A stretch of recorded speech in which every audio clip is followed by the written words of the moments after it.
सोचिए, आज जब आप ये वीडियो देख रहे हैं उसी समय भारत नेपाल बॉर्डर पर कहीं किसी घर में एक माँ रो रही होगी क्योंकि उसकी बेटी, उसकी मासूम बच्ची 6 महीने पहले घर से निकली थी और आज तक वापस नहीं आई। और दर्दनाक बात यह है, वो सिर्फ एक बच्ची नहीं है, पिछले 6 महीने में 100 से ज़्यादा बेटियां उसी बॉर्डर से गायब हो चुकी हैं। हाँ, आपने सही सुना, 100 से ज़्यादा। भारत नेपाल सीमा क्षेत्र आज एक ऐसे अंधे व्यापार का केंद्र बन चुका है जहां लड़कियों को मवेशियों की तरह खरीदा और बेचा जा रहा है। ये बच्चियां सिर्फ हमारे देश में ही नहीं बल्कि नेपाल, चीन, सऊदी अरब, ब्राज़ील, दुबई और गल्फ़ देशों तक बेची जा रही हैं, वो भी लाखों नहीं, करोड़ों में। ये तस्कर ऐसे शातिर हैं कि बच्चियों को कभी नौकरी, कभी शादी तो कभी विदेश में बेहतर ज़िंदगी का लालच देकर फंसाते हैं और फिर वो लड़कियां कभी वापस नहीं लौटती। कुछ लड़कियों को नशे की तस्करी, कुछ को शादी कराने, कुछ को देह व्यापार और यहाँ तक कि बॉडी पार्ट्स बेचने तक के लिए इस्तेमाल किया जा रहा है। हाँ, ये वही दुनिया है जिसके बारे में हम सोचते हैं ऐसा फिल्मों में होता होगा, लेकिन नहीं, ये हकीकत है।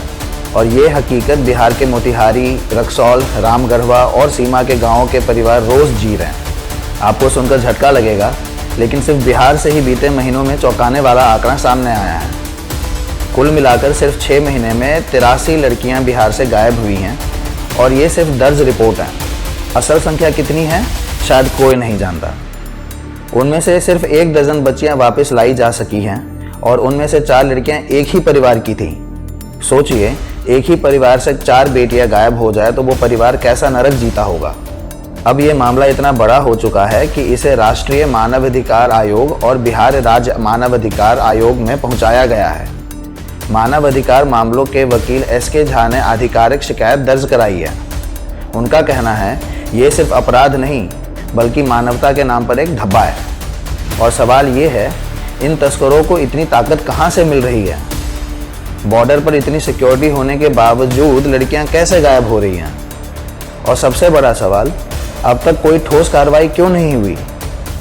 दोस्तों, आज इस वीडियो का मकसद सिर्फ खबर बताना नहीं था बल्कि वो चीख बाहर लानी थी जो उन परिवारों के दिल में दबी हुई है।